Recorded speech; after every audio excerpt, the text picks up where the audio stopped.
El cierre definitivo de playas durante el verano lo manejan como una posibilidad latente inmediata o un escenario remoto casi improbable.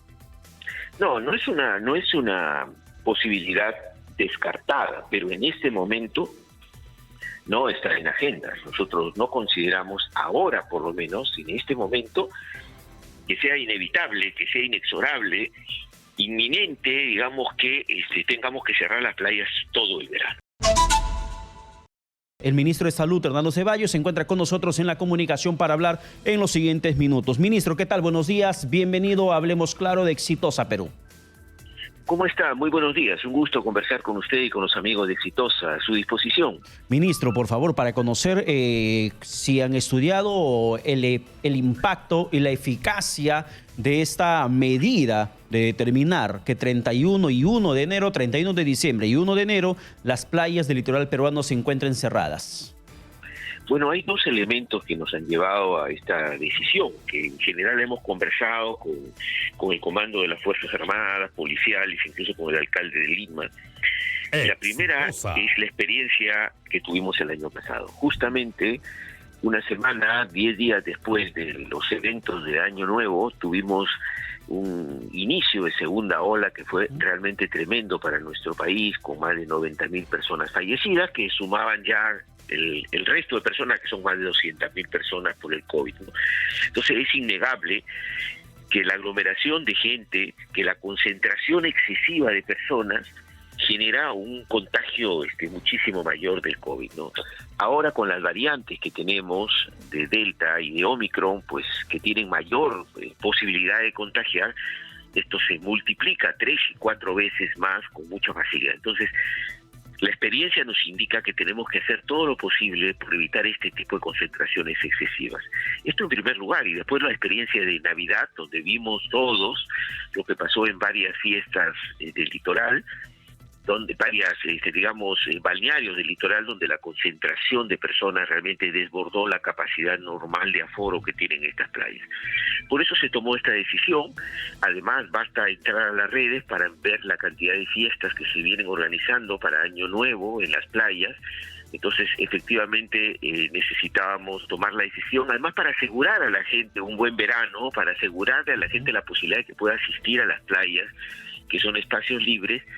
Estas fechas de Año Nuevo, que son fechas donde efectivamente hay una alta concentración en las playas, teníamos que controlarlas. Por eso se tomó esta decisión, para salvaguardar la salud de toda la población, tomando en cuenta las experiencias internacionales de crecimiento rapidísimo que tiene esta variante Omicron, y también el incremento de casos en nuestro país, en general de los casos COVID y también de los casos de Omicron, que ya en este momento tenemos más de 156 ya casos de Omicron en nuestro país, así que era francamente necesario tomar esta decisión de evitar que el 31 y el 1 puedan ser las playas un foco de contagio. Claro, pero ministro, ¿y por qué no ampliarlo hasta el 3 o hasta el 2 o todo el verano, como por ejemplo plantearon los alcaldes de La Punta? El alcalde Muñoz incluso había mencionado en la víspera de que probablemente se cerraba la playa hasta el 3 de enero, y lo que el ministro o el exministro de Salud, Oscar Ugarte, también mencionó aquí en Exitosa,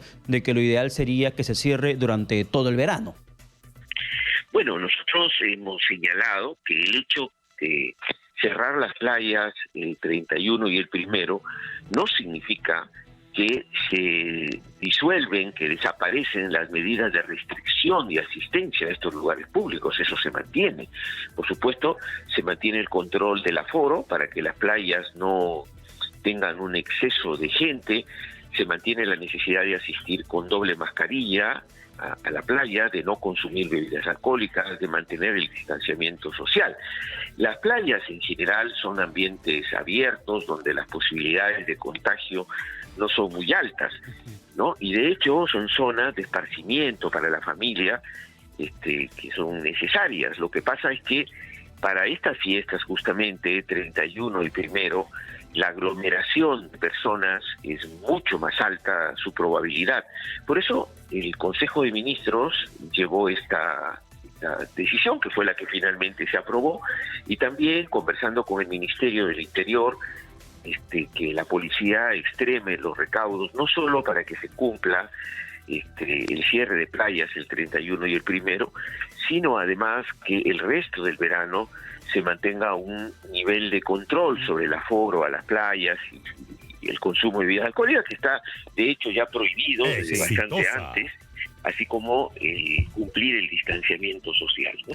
Esta decisión es para las fiestas, pero no significa que no puede ser modificada por el gobierno si fuera necesario, pero entendemos que si la ciudadanía cumple de alguna manera luego de las fiestas, que sabemos que allí la tendencia al desborde es inevitable, pero si cumple la ciudadanía, como sucede en varias playas también del interior, del litoral, podemos tener un verano mucho más tranquilo, porque efectivamente si cumplimos las disposiciones, si no consumimos bebidas alcohólicas, si usamos la mascarilla y si estamos con el aforo adecuado, las playas no tienen por qué generar, digamos, altos índices de contagio. Sin embargo, para que esto pueda ser efectivo y eficiente como medida de restricción de la gente, el control del aforo, ministro Ceballos, había mucha queja por parte de los gobiernos locales que administran playas aquí, al menos en Lima metropolitana.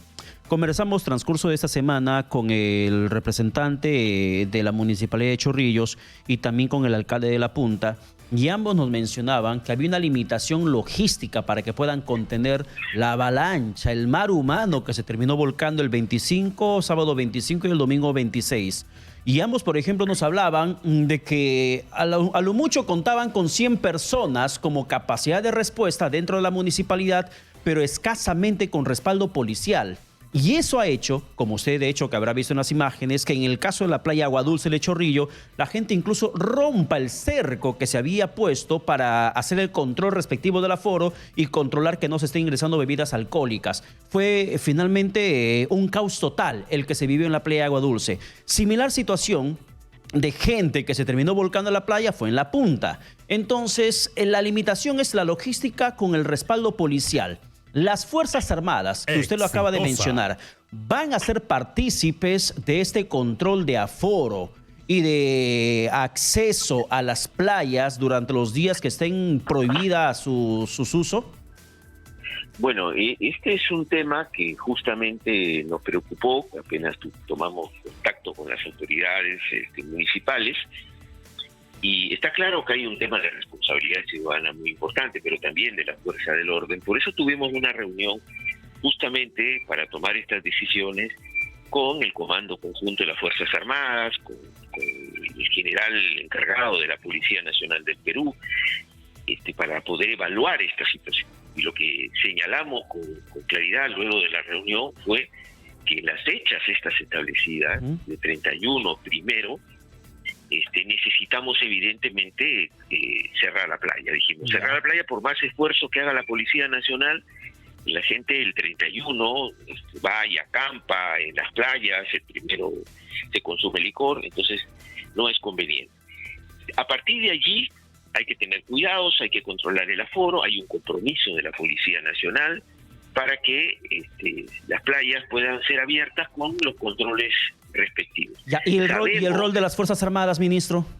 No, por supuesto, en esta reunión han estado el jefe del Comando Conjunto en la reunión también, ¿no? Con un compromiso colectivo, no solo de la policía, sino de las Fuerzas Armadas, que es lo que además hemos conversado con el presidente de la República para fortalecer este compromiso de las fuerzas del orden, ¿no? Pero esto va de la mano también de que la gente entienda que esta medida no es para perjudicar la empresa, no es para perjudicar a una persona que ya compró su boleto y su digamos estadía en un alojamiento, sino es para asegurar un verano mucho más tranquilo y sobre todo para evitar tener más muertos, más hospitalizados, como nos pasó el año pasado. Si las personas no cumplen, si a pesar de esa restricción de 2 días se mantiene los descuidos en distintos espacios públicos, se tendrán que tomar otras medidas. Pero tenemos que ir evaluando esto. Ya la primera medida que hemos tomado de 31 y primero, hay mucha gente, por supuesto, que la respalda porque tiene conciencia de la necesidad de cuidarnos entre todos. Para otras personas les resulta incómodo, yo sé que es incómodo, sobre todo cuando uno ha programado un fin de semana, pero no podemos permitir de ninguna manera que haya un desborde y después de 10, 15 días tengamos las unidades de cuidados intensivos totalmente Ministro, llenas, ministro, etcétera. para hablar sobre las medidas preventivas, yo quiero cerrar el tema de las Fuerzas Armadas. ¿Las Fuerzas Armadas estarán custodiando las playas en los días de restricción del 31 de diciembre y el 1 de enero? Bueno, esta es una, creo yo, una obligación que tienen que cumplir la fuerza del orden, hacer que se respeten las normas establecidas, ¿no? Nosotros somos un organismo técnico, el Ministerio de Salud, no tenemos la capacidad para hacer, digamos, para ejecutar, digamos, estas decisiones. Técnicamente el Ministerio de Salud lo que opina es que en estas fechas no es conveniente que las playas sean abiertas porque se incrementa la posibilidad de contagio. Si logramos un nivel de aforo menor, no hay inconveniente porque las playas en general son espacios abiertos y hay menos posibilidades de contagio. Ya, ahora, yo entiendo, ministro, que cuando ustedes hablan, por ejemplo, con sus técnicos, sus asesores y con los ministros dentro de la sesión de consejo, evalúan también la conducta del ciudadano por la informalidad y la precaria responsabilidad que muchas veces se tiene frente a las normas.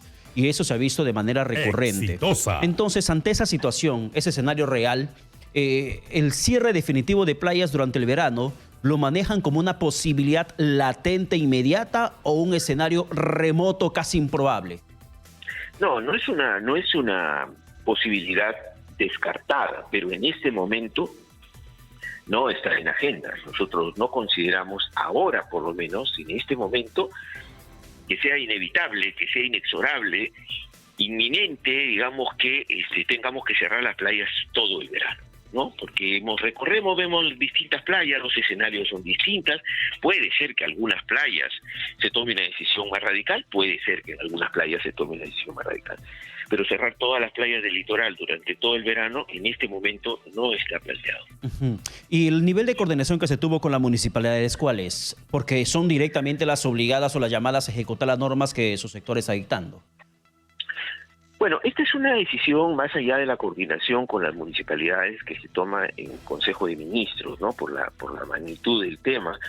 Sin embargo, nosotros hemos tenido sí una reunión con el alcalde de Lima y también con el alcalde de Chorrillos, básicamente, ¿no? Pero con el alcalde de Lima hemos tenido una reunión para evaluar esto, él hizo una propuesta, efectivamente la opinión del alcalde de Lima era evaluar la posibilidad de extender incluso el cierre de playas, pero coincidimos básicamente junto con los comandos de las Fuerzas Armadas que el 31 y primero sí debían ser cerradas, porque además para la policía es de alguna manera un poco más sencillo el cierre de la playa, ¿no es cierto?, que el control. Entonces nos dijeron, para nosotros resolver el control del cierre de playas para el 31 y primero es mucho más factible, ¿no? Y ya estamos en condiciones de hacerlo. A ver, para ir ampliando un poquito más y ir cerrando ese tema, ministro, porque es importante que la gente pueda conocer al derecho y al revés lo que se aprobó en Consejo de Ministros y lo que podría pasar en los días siguientes con el tema de las playas.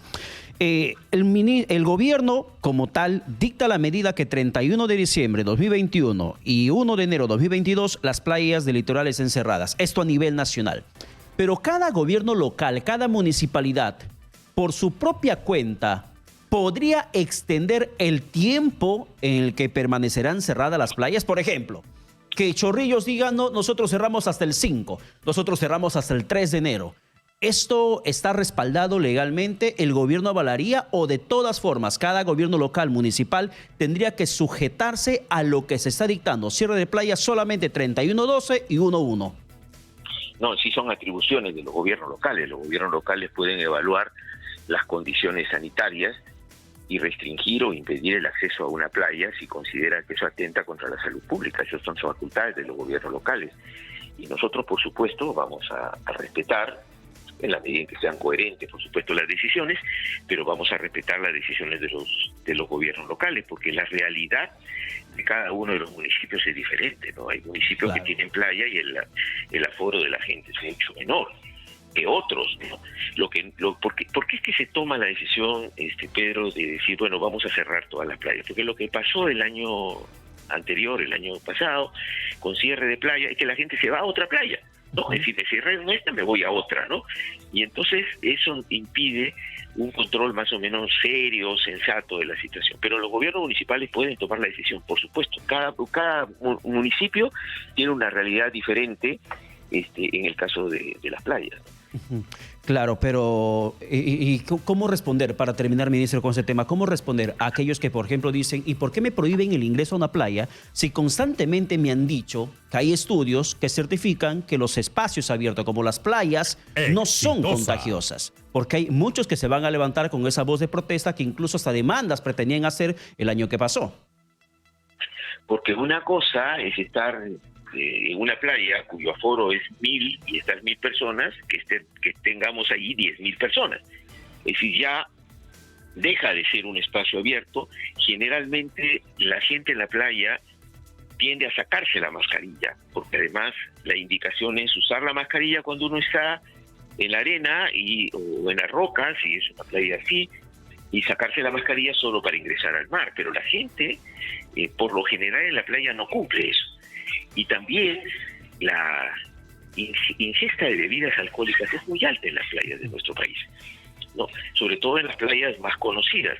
Cuando se toman algunas bebidas alcohólicas, la gente en general se olvida de las medidas de restricción. Entonces, por esa razón es que si bien la playa no es un lugar de alta posibilidad de contaminación, cuando hay un exceso de aforo, como pasa en varias playas de nuestro país, cuando la gente no cumple las disposiciones, entonces las posibilidades de infectarse son bastante más altas, ¿no? Entonces, ante la situación sanitaria que tenemos, que es lo que la gente no termina de entender, basta mirar los diarios, Pedro, y fijarse lo que está pasando en Europa, que ayer Francia cerró con 200.000 contagios en un día. Estados Unidos con 500.000. Exactamente. Entonces, ¿cómo es que podemos ser indolentes y decir, no, me están quitando mi derecho a la libertad, son autoritarios, son arbitrarios, ¿no? Estamos tratando de defender la vida de la gente, porque, claro, uno si quiere infectarse, está bien, es su derecho, si no quieres vacunarte, ¿no? Como pasa con un sector de la población, pero no tienes derecho a contagiar al vecino, a contagiar a la persona mayor, ¿no?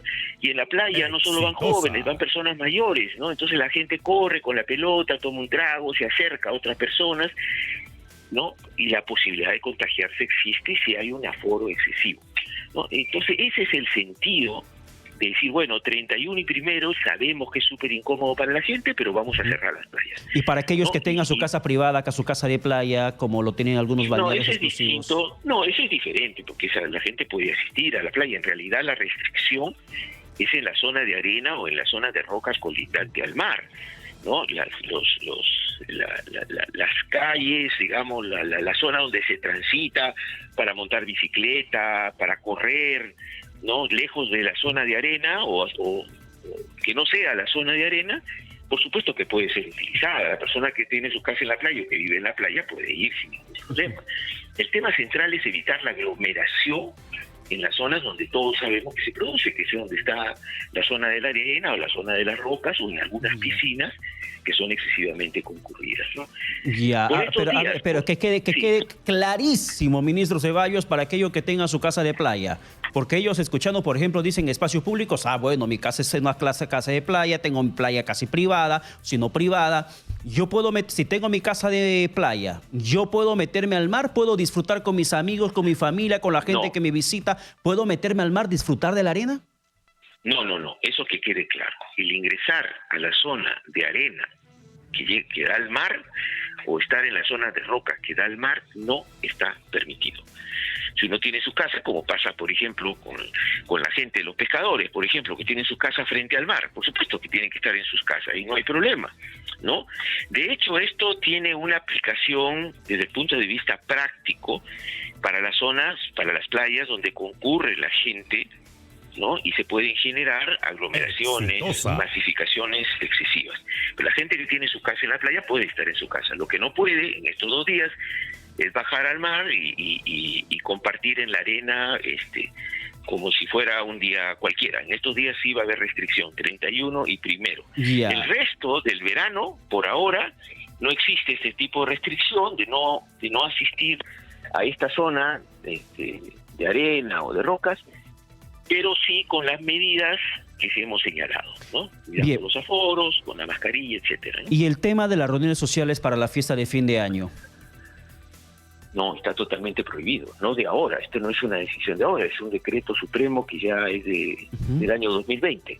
Están totalmente prohibidas las reuniones más allá del núcleo estrictamente familiar. Ya, si hay, por ejemplo, si en la familia, por ejemplo, quieren organizarse, hacer una despedida del fin de año 2021, pueden hacer su reunión sin el riesgo de que entre la policía, les patee la puerta y les intervenga. No, una cosa es una reunión familiar de la burbuja social más íntima, ¿no? De la madre con sus hijos, y otra cosa es una fiesta familiar. Son dos cosas diferentes. Las fiestas, donde no solamente va la esposa y la mamá y los hijos, sino además invitan a los primos, al amigo que vino de lejos, eso está prohibido para este año nuevo. Es decir, de lo que se trata, y la gente quiero que lo entienda, Pedro, y es muy bueno que lo pregunte usted, es que no podemos en estas fiestas generar reuniones con gente que no es parte de nuestro núcleo familiar, porque las posibilidades de contagio cada vez son mayores en la medida en que nos reunimos con gente con la cual no compartimos habitualmente. Entonces, esto es lo que tenemos que cuidar. Una reunión de una madre con sus 4 o 5 hijos, bueno, puede ser, pero si son reuniones masivas, no deben darse. No solamente del COVID se trata. En el caso de la Amazonía peruana, particularmente en la ciudad de Iquitos, hay un fuerte brote desde hace algunas semanas de influenza H3N2. Y hace unos días conocíamos, a través de nuestro compañero Ever Coral, desde la ciudad de Iquitos, nos había reportado que el precio de paracetamol se había disparado otra vez en su valor a 10 soles el blister, y que en los espacios públicos, farmacias públicas de los hospitales o centros de salud carecían de paracetamol, y eso obligaba a la gente a que vaya a los lugares privados, boticas privadas, donde el blister está escaso como en su momento. ¿Cómo se está intentando contener esa situación, ministro?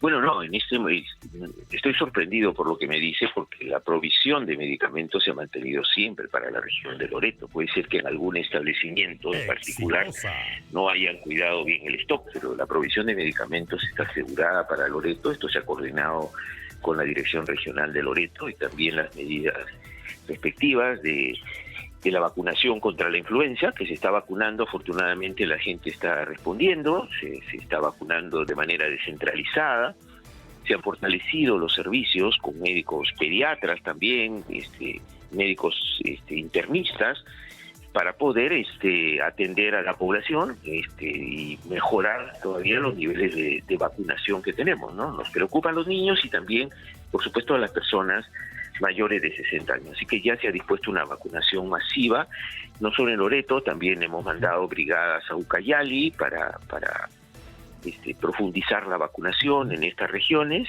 y controlar, digamos, este brote de influenza que efectivamente se genera, ¿no?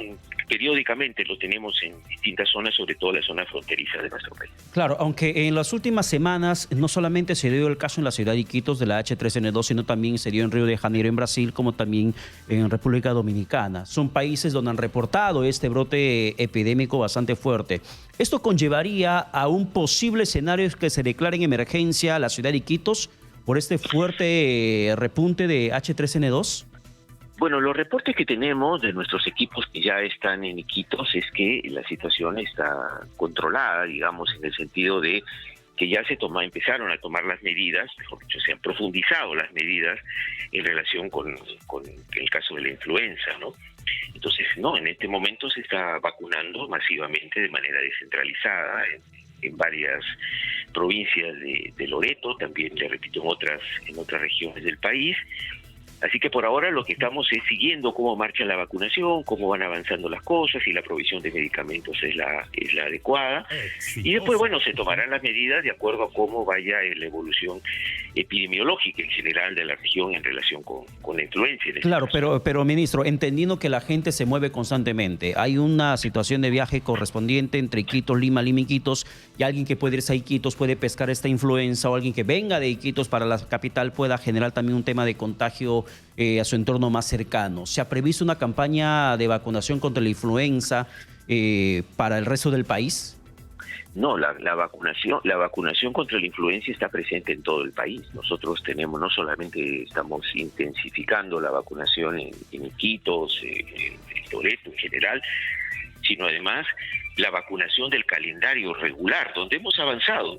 Usted recordará, Pedro, que a partir del 2020 hubo un descenso muy importante de la vacunación en todo el país por los temas de la cuarentena, en fin, el cierre de establecimientos de primer nivel.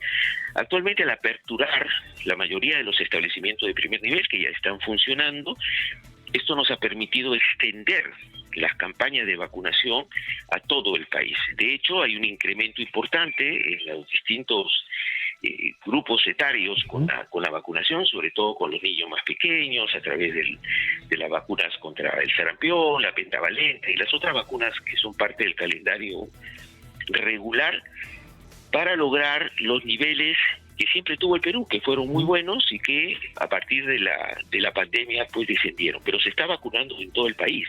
Y de hecho la recomendación de la vacunación, sobre todo para los mayores de 60 años, es una recomendación que no sale de ahora, que tenemos más casos de influenza, sino desde hace ya varios años. Claro, yo entiendo lo que usted nos está diciendo, y es cierto, la vacuna contra la influenza se actualiza cada año, sobre todo entre marzo, abril, y ya llega la nueva vacuna para que la gente se pueda inmunizar. Pero valgan verdades, también usted como médico, de hecho, que debe saber que hay poca capacidad preventiva en la conciencia de la persona que nació en este país, sino en varias partes del mundo. No somos un ser humano capaz de adelantarnos a una posible infección. Si no estamos infectados, no nos preocupamos por la vacuna. Lo mismo pasa con la gente que dice no a la vacuna contra el COVID-19 y cuando se encuentra postrado en cama recién la acepta. Entonces, la vacuna contra la influenza puede estar a disposición de todo el público, ministro. Pero también es cierto que no todos están vacunando y no todos piensan en que podrían pescar este virus. ¿Se podría de repente hablar de un futuro escenario de vacunación casa por casa? No, por supuesto. Usted, de hecho, me refiere a un tema que es muy importante, ¿no? Dice, la gente no tiene conciencia a veces si no se vacuna cuando debe vacunarse. Esto es innegable, es así, pero también hay una responsabilidad del Estado que no solamente es responsabilidad reciente, y es porque el Estado no acerca la salud a la población. Nosotros somos un país donde nos damos cuenta que tenemos una enfermedad cuando aparecen los síntomas y estamos hospitalizados. Nos hemos encontrado en cuidados intensivos gente que no sabía que era diabética, que no sabía que era hipertensa. La gente piensa que nunca se va a enfermar, pero el Estado además muy pocas veces nos hemos proyectado hacia la comunidad. Justamente uno de los éxitos de la vacunación ha sido romper esto, ¿no? Y la gente, cuando sale a vacunar, nuestra gente sale no solo con el termo de vacunas contra el COVID, sino sale con el termo también de vacunas contra la influenza y las otras vacunas que necesitamos aplicarle a la gente. Pero necesitamos ir a la gente, porque la gente en general no pone en agenda la necesidad. Tengo que cumplir mi calendario de vacunación, tengo que cuidarme de esta manera, fijarme si tengo la glucosa alta, cómo está mi presión una vez por mes. Pero el Estado tiene que entonces acercarse a la gente, hacer promoción de la salud, prevención de las enfermedades, y como Estado tenemos que reconocer que no hemos desarrollado una política preventiva. Empezó la pandemia, Pedro, y cerramos los establecimientos de primer nivel, ¿no? Y fortalecimos los establecimientos de tercer nivel de atención, pero eso no resultó, y lo que generó fue un severo retraso en la atención de las personas que tenían enfermedades no COVID, que hasta ahora por supuesto lo tenemos y que vamos resolviendo, pero tenemos que acelerar en este sentido. Claro, y en estos momentos el tema de influenza está cobrando bastante fuerza. Cabe la posibilidad, como dijo por ejemplo el electo decano del Colegio de Médicos, el doctor Raúl Urquizo, de que en el mismo lugar donde te pongan tu vacuna contra el COVID-19 también te ofrezcan la vacuna contra la influenza. No, es que lo estamos haciendo así, ¿no? Es que eso estamos haciendo. Nos estamos vacunando no solamente contra el COVID, la disposición, y es lo que se está cumpliendo, y afortunadamente los centros de salud están aperturados y las brigadas que salen tienen no solo la vacuna contra el COVID, sino además el resto del calendario de vacunación. Pues tenemos que aprovechar. La gente nuestra se va a los lugares más alejados y no puede ir con solo un tipo de vacuna, pues tiene que ir y aprovechar y vacunar. Por ejemplo, si vamos a una comunidad en la selva con las vacunas anti-COVID, donde encima tenemos resistencia para esta vacuna en algunos grupos de pueblos originarios, tenemos que aprovechar para llevarlas a otro tipo de vacuna, para vacunar a los niños de ese lugar. Y eso es lo que está haciendo el Ministerio de Salud. Bien. Por eso hemos incrementado el porcentaje de vacunación en general, de inmunización del calendario oficial, y por eso hemos podido llegar prácticamente al 80% de la población vacunada contra el COVID también en nuestro país. Ahora, estamos en la etapa de la tercera dosis, la dosis de refuerzo. Con los menores de edad, ¿cuándo se va a autorizar? De los 12 a 18 años, ministro. De los 12 a 18 años se está vacunando ya de manera regular. Lo que vamos a vacunar en el mes de enero es para los niños de 5 a 11 años.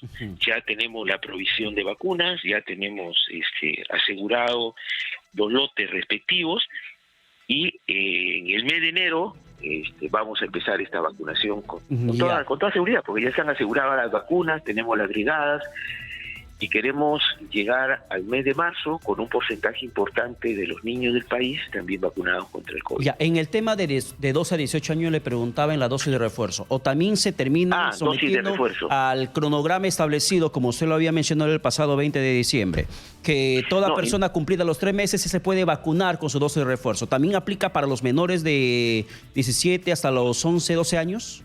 No, en este momento hemos centralizado a partir de los 18 años, porque es lo que es un sector, digamos, que hay más vulnerabilidad. Nosotros casi no tenemos pacientes hospitalizados, salvo alguno que tenga una comorbilidad adicional de niños más pequeños que necesiten, digamos, ahora una dosis de refuerzo, pero a partir de los 18 años sí ya hemos señalado que la vacunación sea masiva. Y aún así en este sector, pero tenemos todavía personas que no entienden la importancia de la dosis de refuerzo.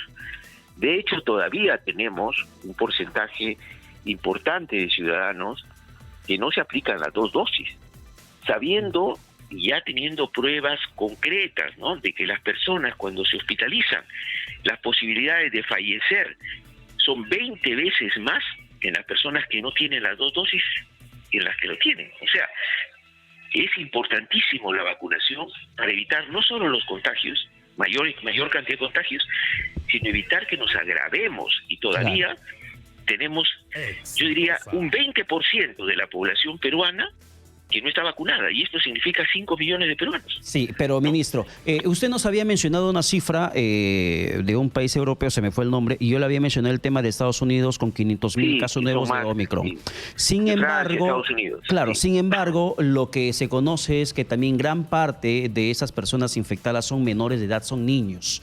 Y se han incrementado las hospitalizaciones de menores de edad a un ritmo de 300 por día en el caso de Estados Unidos, según la data que accedí el día de ayer. ¿Esto no haría obligatoria también la dosis de refuerzo para los menores de edad de 12 a 17 años, ministro? Porque lo que estamos entendiendo que en estos momentos solamente es obligatorio, o bueno, solamente hay disposición, corrijo el término, solamente hay disposición para que se vacune de 18 en adelante, y los menores de 12 a 17 aún están en espera. ¿Cuándo se pretende de repente incorporarlos a este esquema de la dosis de refuerzo? No hay inconveniente. Lo que nosotros queremos, lo que pasa es que es un tema de estrategia epidemiológica, ¿no? No quiere decir es que no vamos a vacunar a este grupo, seguramente lo vamos a vacunar en cuanto nosotros logremos un nivel de avance por lo menos considerable, que es lo que queremos, dentro de la población de los 18 años para arriba. Mire, si bien hay pacientes, niños, que se enferman, porque el volumen de contagios que tenemos en Europa es altísimo, entonces como es muy alto, obviamente arrastra también a población infantil, pero la mayor cantidad de población que se enferma y se complica es la persona mayor. Y acá todavía en nuestro país, nuestro porcentaje de personas mayores con refuerzo, vacunadas con la dosis de refuerzo, todavía está lejos de lo que nosotros quisiéramos. Estamos todavía en un 35% de la población. Por eso estamos haciendo hincapié en este sector. Pero por supuesto, vamos a ir avanzando en la dosis de refuerzo para el resto de la población. Esa es la idea, ¿no? Ahora, ¿cuál es la idea de la fecha probable de cuándo se iniciaría la vacunación para los menores de 5 a 11 años? La fecha establecida es la primera quincena de enero. Yo calculo que ya tenemos la fecha, pero conversando con el laboratorio nos dijo, dennos unos días de plazo por si acaso hay un retraso en la llegada al país, ¿no? Pero entre el 15 y el 20 de enero estarían ya las vacunas acá y estaría estableciéndose ya yo calculo que más o menos al finales de esta fecha que le estoy dando, estaríamos ya vacunando a todos los niños del país. ¿Y la vacunación de los niños de 5 a 11 años contra el COVID-19 sería en los mismos locales de vacunación, los vacunatorios, o habría otra estrategia de vacunación para ellos? Nosotros vamos a manejar la misma estrategia dispersa de la vacunación. El eje en los niños más pequeños va a ser en los locales escolares, ¿no? Que son sectores más seguros, más cercanos a los domicilios de los niños. Allí vamos a tratar de hacer los ejes de vacunación. Pero esto lo vamos a complementar con nuestras brigadas itinerantes que van casa por casa, van a estar en los barrios, en los parques, como hacemos hasta este momento, ¿no? Acercar también el Ministerio de Salud. Pero los locales escolares tienen que ser los centros, digamos, principales de vacunación para estos niños. Y dentro de este esquema, en todo caso, necesita la autorización del padre, sí o sí. No, por supuesto que sí. En este caso, en niños tan pequeños sí se necesita la autorización de los padres y un nivel de coordinación con el Ministerio de Educación. Claro, tal cual ha funcionado con la vacuna con los menores de 11 a 17 años. Iba el adulto, el papá o la mamá o el tutor y firmaba la autorización por los menores. He participado de ese esquema de vacunación, por eso le estoy mencionando, ministro. Pero, a ver, bueno, en el proceso de la vacunación, lo que se pretende es llegar hasta marzo con la mayor cantidad de menores de edad vacunados para poder iniciar el año escolar. Pero ¿cuándo realmente va a iniciar el año escolar, ministro? De hecho, que ustedes han conversado sobre ese tema el día de ayer, más aún que el Minedu anunció que se espera empezar entre el 1 y el 14 de marzo. Pero el día de ayer el presidente Pedro Castillo ha mencionado que se empezaría en abril. ¿En qué fecha quedamos? Bueno, no, la fecha exacta, que tiene que ver con aspectos pedagógicos y de situación de los colegios, lo maneja el Ministerio de Educación. Pero tengo entendido, por lo que hemos conversado con el Ministerio de Educación, que las clases empezarían, no sé, si marzo o la primera semana de abril. Eso lo determinará el Ministerio de Educación. Esa fecha exacta no la conocemos. Nosotros técnicamente lo que hemos señalado son dos cosas. Primero, es recomendable que los niños estén vacunados para disminuir la posibilidad de contagios. En este momento, vamos a ver cómo está la situación epidemiológica en marzo, pero en este momento no es obligatorio que estén todos vacunados, pero sí es recomendable. Pero además de la vacuna de los niños y de los profesores, de los maestros, que deben sí estar vacunados, que son las condiciones sanitarias de los colegios, ¿no? Así que los colegios tengan el distanciamiento respectivo, que tengan servicios higiénicos, ¿no? Que los medios de transporte a los colegios traten de ser lo menos, contagiantes posibles, ¿no? En la forma del traslado de los escolares.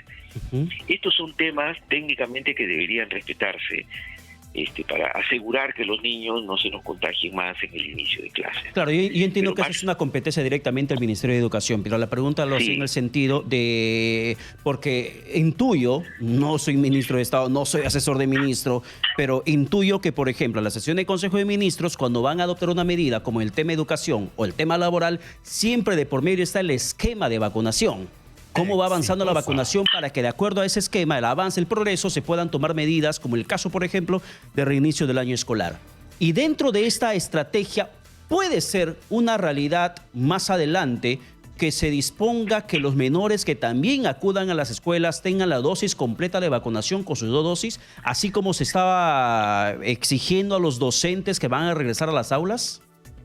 Bueno, esto va a depender de la situación epidemiológica, Pedro, ¿no? O sea, si nosotros tenemos un altísimo nivel de contagio, de dispersión del virus, puede ser que tomemos medidas, por supuesto, más radicales, ¿no? Ecuador ya decidió, acá es obligatoria la vacunación. En Europa uno no puede hacer ningún tipo de trámite, ni viajar siquiera si no tiene la doble vacunación. Así que en nuestro país estamos avanzando en establecer distintas normas y tiene razón la gente que nos dice, hay que crear normas de restricción, pero hay que luchar sobre todo por incrementar la vacunación. Bueno, esto es lo que estamos haciendo, pero si epidemiológicamente en el análisis necesitamos tomar decisiones más estrictas, como decir todos tienen que ir vacunados, y otras medidas que pueden ser más enérgicas, pues se tendrán que tomar, ¿no? De lo que se trata es acá cuidarnos, ¿no? Cuidar nuestra salud. Esperemos no llegar a eso.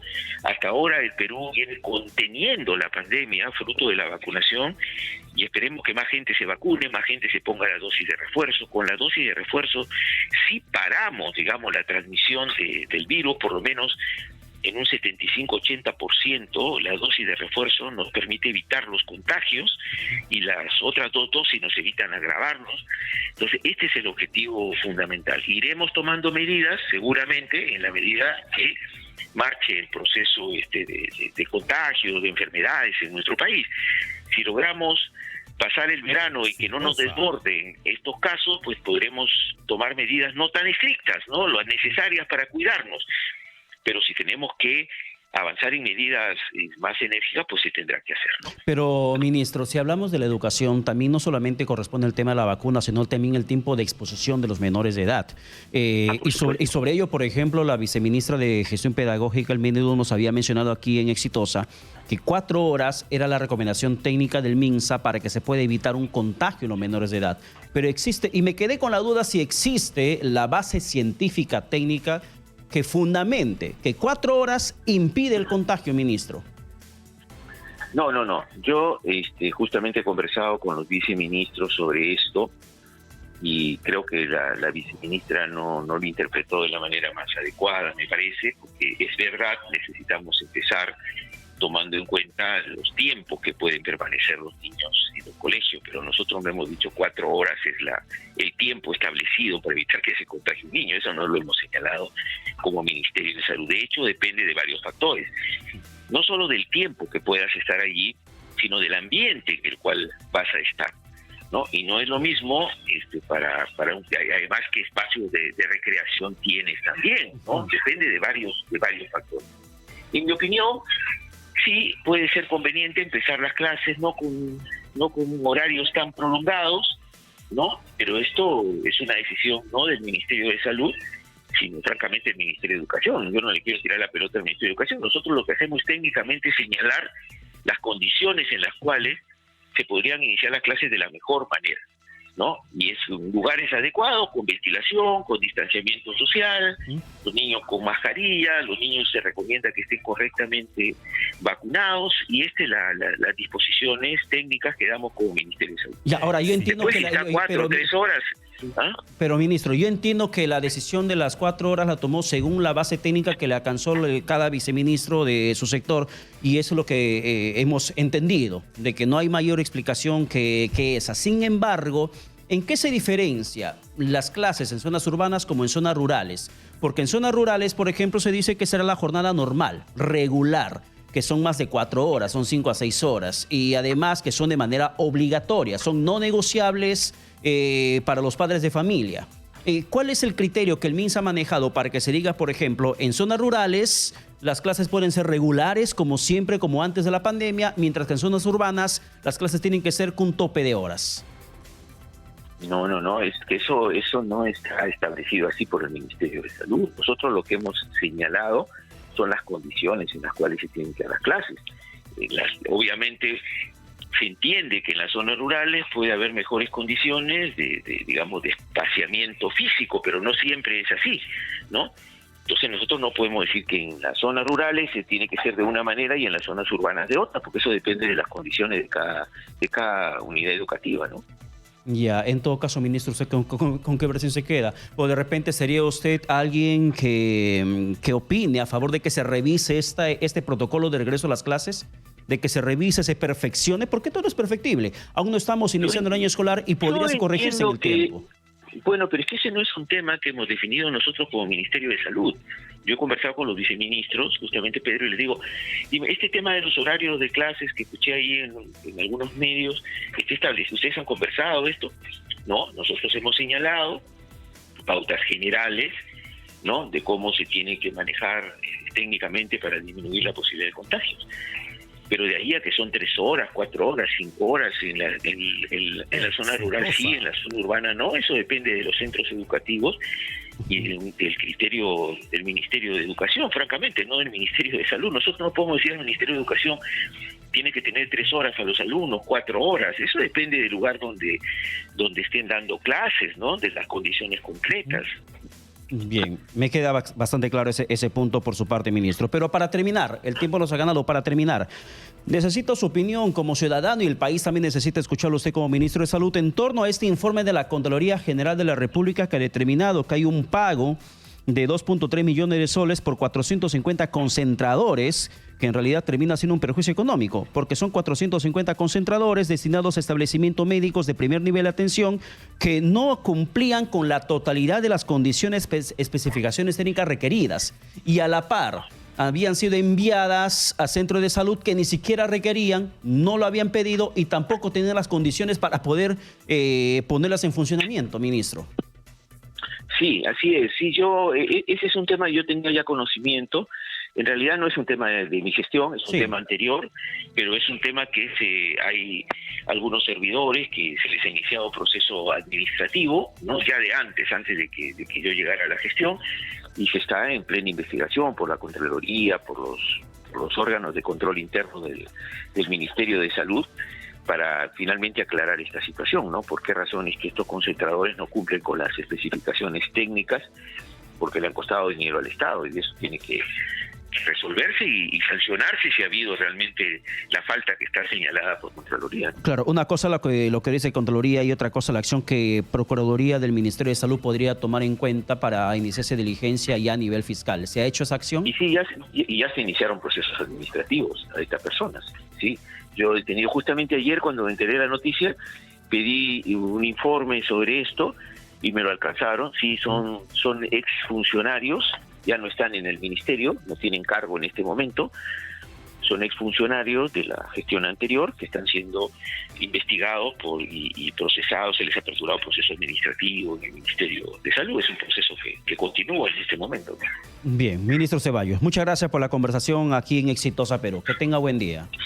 A usted, buen día.